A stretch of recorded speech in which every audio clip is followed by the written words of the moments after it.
ومصليا ومسلما أما بعد. عن ابن عباس رضي الله تعالى عنهما قال: من السنة تخفيف الجلوس وقلة الصخب في العيادة عند المريض. اس روایت کو مشکات المصابیح کتاب الجنائز کے اندر نقل کیا گیا ہے۔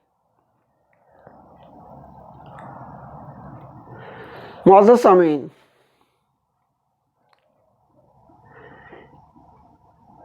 صحابی جب اس طریقے سے کوئی روایت کرے کہ من السنہ، تو وہ حدیث مرفوع حدیث کے درجے میں ہوتی ہے، یعنی اللہ کے نبی صلی اللہ علیہ وسلم کا فرمان اور کلام اس کو محدثین مانتے ہیں۔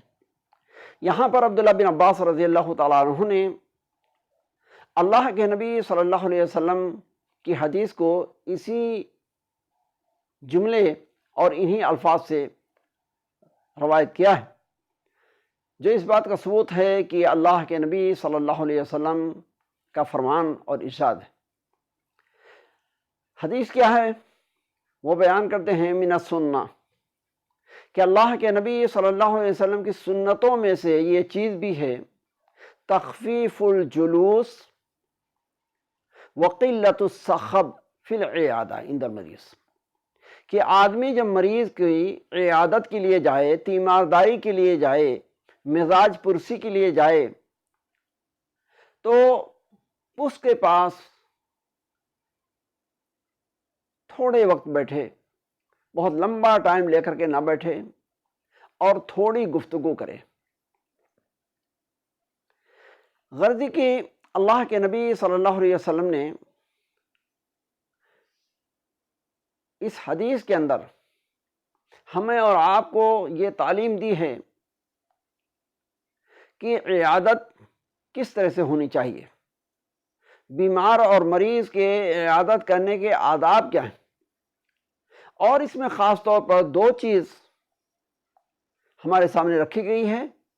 ایک تو یہ کہ مریض کے پاس بہت لمبے ٹائم تک نہ بیٹھا جائے، اور دوسری چیز یہ کہ بہت زیادہ اس کے سامنے جو ہے گفتگو نہ ہو، اور چیخ پکار نہ ہو، شور و غوغا نہ ہو۔ بات یہ ہے کہ مریض جو ہوتا ہے، بیمار جو ہوتا ہے، وہ اس مرض اور بیماری کی وجہ سے جیسے جسمانی طور پر کمزور ہوتا ہے، اسی طریقے سے اس کی قوت برداشت،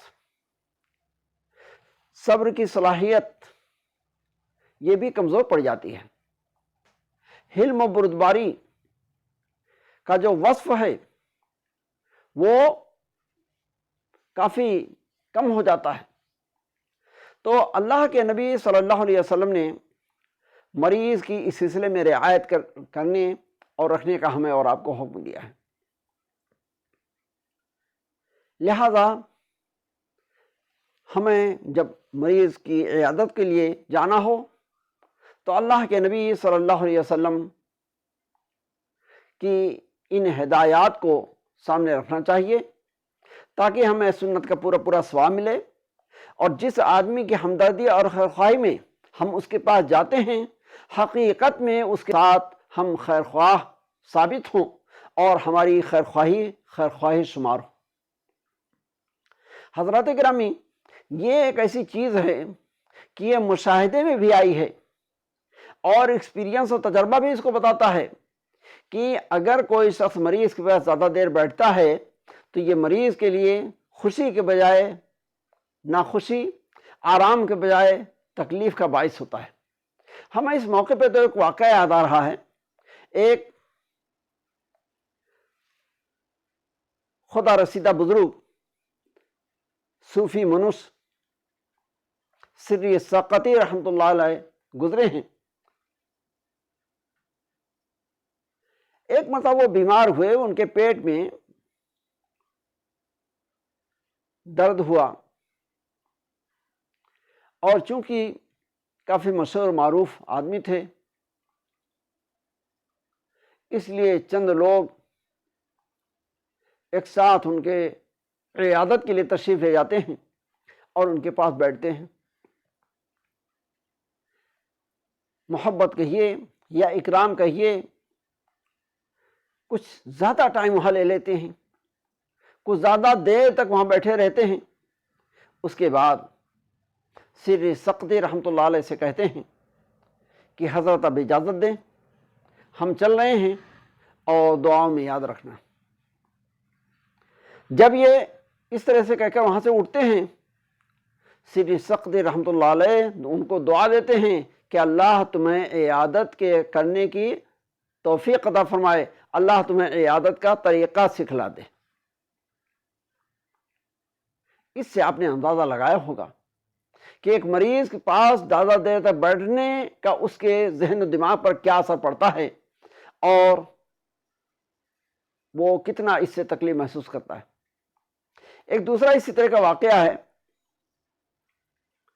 ہے تو چٹکلا ٹائپ کا، لیکن سبق آموز بھی ہے۔ ایک صاحب اپنے کسی ملنے والے کی عیادت کے لیے جاتے ہیں اور ان کے پاس جا کر بیٹھتے ہیں، حال چال پوچھتے ہیں۔